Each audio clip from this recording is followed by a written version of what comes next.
podríamos incluso centrarlo.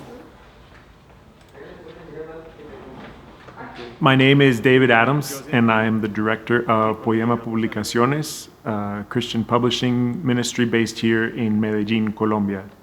In the last 10 years, we've published close to 130 books, and over 100,000 books go out every year and are distributed throughout the Spanish-speaking world every year.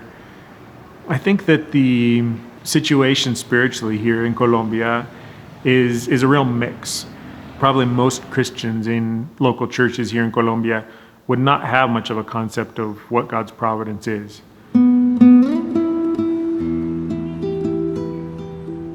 We think that we can manipulate God. I think that that's really at the heart of the culture. I think the place in the city that might best represent the spiritual situation here is a shrine to the Virgin Mary that every day it's full of people. That place is just down the road from an area of nightclubs. So in Roman Catholicism, I can do lots of different things. I can sin like crazy, but then I'll go and I'll do some good works. I'll make sure I cross myself if I go past a church or a cemetery or a shrine. I'll light a candle to Mary and I'll get good points with God. But really, with the kind of evangelicalism that has grown like wildfire throughout Latin America, is a prosperity gospel. Manipulation of God is at the center of that as well, because I can manipulate God to bless me if I'll just give more. If you came here, you could hear so many stories who could tell you about how they were so lost in trying to manipulate God, in trying to find blessing from Him in so many superficial ways. Mi nombre es Sandra Milena Amariz, soy asistente administrativa. Mi nombre es Héctor Chinchilla. Soy de una región de los Santanderes. Eso hace alrededor de unos 10 años atrás, en donde llegué a un lugar o a una iglesia hoy denominada de la prosperidad. Donde más predican es que si usted da más plata, más le va a bendecir Dios. Lo que nos decían o lo que nos enseñaban era... tienes que mover la mano de Dios, o sea, tú tienes que hacer que Dios se vuelque hacia ti para que Él pueda darte lo que tú le estás pidiendo. Y predican es que si usted da 1 millón, Dios le va a multiplicar al 100 por 1000. Entonces ya le va a dar 100 millones. Entonces eso era como un trueque. Sentí que Dios no me escuchaba y me cuestionaba en tratar de entender por qué lo que nos decían allá no se podía cumplir en mi vida. In all of the different false gospels of Roman Catholicism or of a prosperity gospel, we're really trying to manipulate God, and we're trying to get our way because we think we know what would be best for us.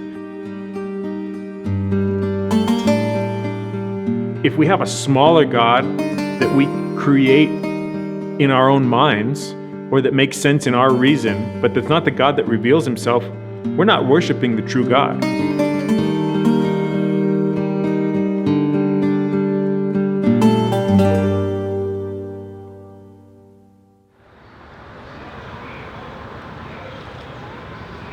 I remember it was probably close to a year ago now that Rick Denham from Desiring God let me know about the existence of the Providence book and that it was going to be coming out, and I started reading it. I remember just being blown away because it's a 750-page book about a theological topic, but it was a page-turner. And what I loved about this book when I started to read it was that it was such a devotional book.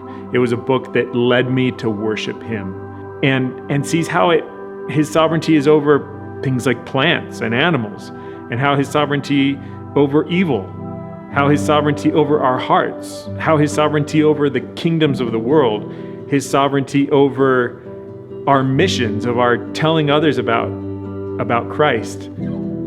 I think the book will address the problem of manipulating God, because as we go deeper, and it's as he reveals himself to us and he takes the scales off of our eyes that we can see him in all of his glory. But as we start to do that, just the idea that we could manipulate him or twist his arm to what we want is almost comical. And so I wanted that for other people. I want that for my friends in Spanish. I live here.